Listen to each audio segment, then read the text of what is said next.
Hey my fellow LEGO fans, welcome to another edition of This Old LEGO Brick featuring me, This Old LEGO Brick. I want to do a quick video and share with you what I've been working on this week. If you follow me on Instagram, you might have a guess. I'm working on a new sloped road for Old Bricktown. Mayor Brickby brought it to my attention that it would be nice for the minifigs on the elevated section to be able to drive their cars down to the lower section. Now that I've got the beach somewhat in place where it might go, some of those that live on the upper section really want to go swimming.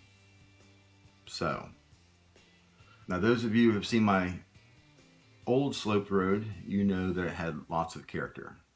Lots and lots of character. This one has character too, but I don't think it is as dangerous as my other one.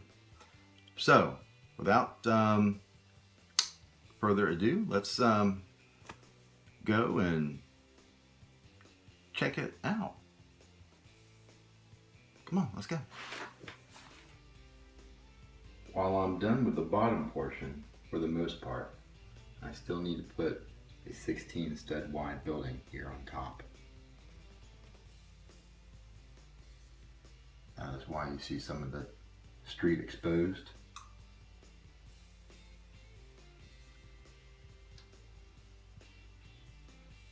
Alright, let's take a look at the other side.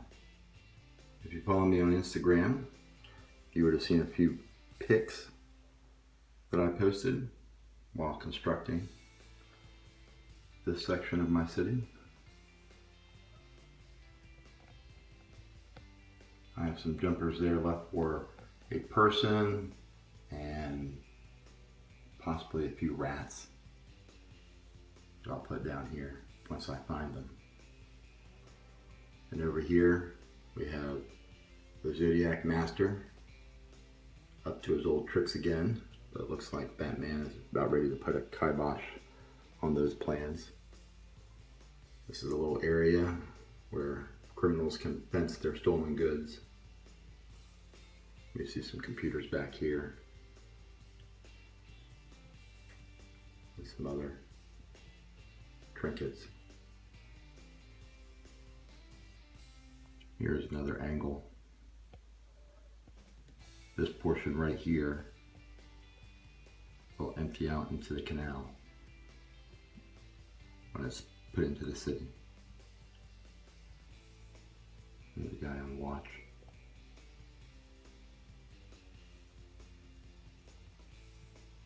Let's take a look at the slip road.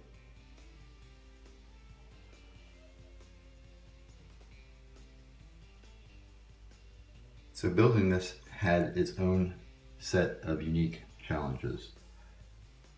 If you've seen my videos before, my roads are 15 studs wide. And while you can do it, odd numbers and Legos don't really mix. They like to kind of be even. And so while the base plate itself is 32 studs wide and the length of a large gray base plate, my roads are 15 studs wide. You can see I used some tires for decoration. Mixed with the black, you cannot tell that they're tires. And they're fitted on with 1x1 round studs.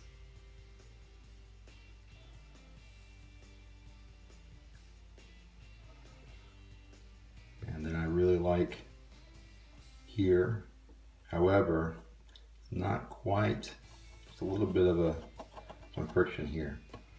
If I would to move it one more plate up, it would have been perfect, but that's not how tall my city is. Maybe I'll make it one stud taller in the future, and then I can adjust this. This is a little simpler than my other design.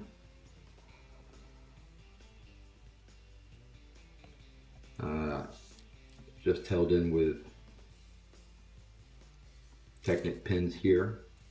I had Technic pins up here, but I needed it at the right height. So basically, these are the hollow 1x1 corner pieces, and there's a peg on the other side, a Technic pin, that allows it just to rest exactly where I want it.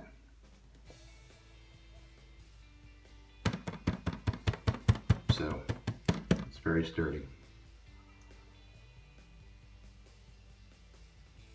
While I don't think it's necessarily a legal connection, it'll have to do for the time being. But that's how I did it. But I really love this area right here. This is completely smooth transition. And this is held together, this part. These are snot work, studs not on top, if you don't know what snot means. And so we have a 1x1 piece with a knob on its side that allowed me to just insert it into this gap here to make this a very smooth transition. It's kind of how I wanted it on top, but I didn't quite make it. And of course, with the subway running underneath my city, and this exposes that, you can see there the colors of my subway underneath where it will connect. I needed a working railroad crossing.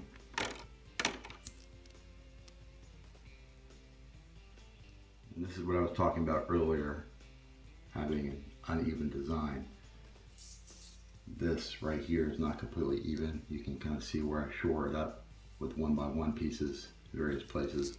So that means how to get a street sign dead center. So here's a little trick for those who don't know.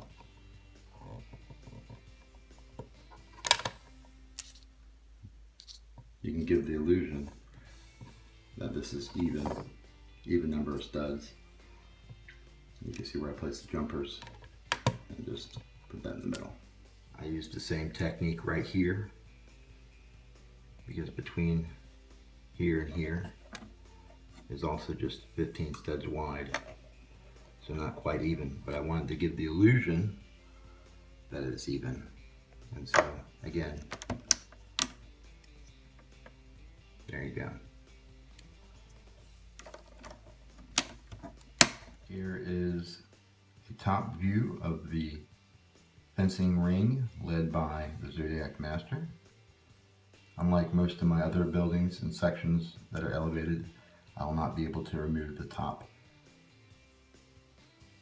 to expose this area. It'll only be exposed from here when it's detached from the city, as well as here if you're looking down into the canal. So this is more of a vignette rather than a playable section. Aside from putting a 16 stud wide building here, my other plans are to make a kind of like an elevated crosswalk that people can continue walking down the sidewalk and over the road here. So the next time you see this, it will be in my city, and then when I'm completely done, I'll make another video showing you what the eventual outcome is. So there you have it.